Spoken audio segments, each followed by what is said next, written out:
Pessoal, da lista de assíntotas, o exercício é letra D, cuja função é essa função. Então a gente consegue observar que os valores que podem zerar aqui embaixo são o 3 e o menos 4. Então esses são os candidatos à assíntota. Então primeiro trabalhando com 3, x tendendo a 3 pela esquerda. Se eu substituo o 3 nessa expressão, a parte de cima dá 4, a parte de baixo é 0.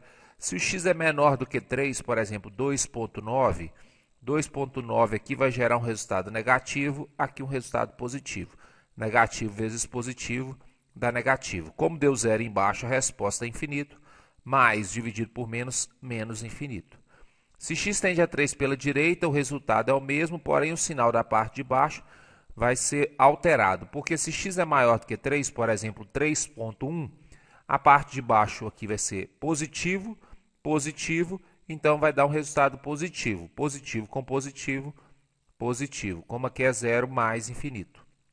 Na parte de baixo aqui, vou usar o menos 4. Por que o menos 4? Porque o menos 4 é o termo que zera esse termo aqui, ó. Menos 4 pela esquerda, ou seja, menor do que menos 4. Vamos pensar no número menor do que menos 4, menos 4,1. Vou substituir o menos 4,1 aqui, então na parte de cima vai dar 4. Na parte de baixo é 0, mas para a gente entender o sinal, vamos pensar no menos 4,1. Aqui dá negativo, menos 4,1 aqui vai dar negativo, negativo com negativo, positivo. Como tem 0 embaixo aqui é infinito, mais com mais aqui vai ser mais infinito. Substituindo x por menos 4, dá 4 sobre 0, mas pensando no número maior do que menos 4, por exemplo, menos 3,9, aqui vai dar negativo e aqui vai dar positivo. Negativo com positivo dá negativo. Negativo com positivo, negativo. Então, essa divisão dá menos infinito. Então, a assíntota vertical, x igual a 3, x igual a menos 4. A assíntota horizontal. De novo, a gente tem a mesma situação, porque é uma função que o x aparece no denominador. Uma função que o x aparece no denominador e o x tende a infinito, o valor dessa função tende a zero. Por isso, a assíntota horizontal y é igual a zero. Então, vamos pensar no gráfico aqui agora. Então, o gráfico a gente vai fazer o seguinte. Primeiro, vou analisar o que acontece para cá do 3. Ó. O que acontece à direita do 3. Se x tende a mais infinito, ou seja, se x está aumentando, a função está tendendo a zero. Por isso que ela está se aproximando de zero aqui. Se o x está se aproximando de 3 pela direita, x se aproximando de 3 pela direita, a função está crescendo. Por isso que ela está vindo para cima aqui. Ó. Certo? Do lado de cá, a gente tem a mesma coisa. Ó. Se x diminui, ou seja, se x tende a menos infinito, a função tende a zero. Por isso que ela está se aproximando de zero.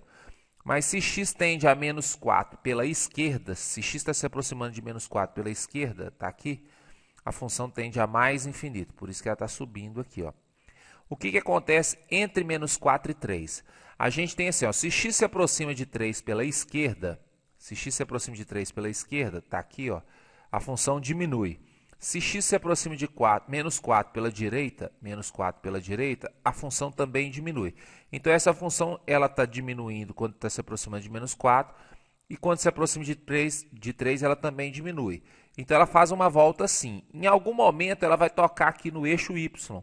Para saber onde ela toca no eixo y, eu vou fazer x igual a zero. Aí eu volto lá na minha função, troco o x por zero, troco o x por zero, então aqui vai dar menos 3, aqui vai ser 4. Menos 3 vezes 4 dá menos 12, então a gente tem 4 sobre menos 12, ou seja, menos 1 sobre 3 é esse ponto que ela toca aqui.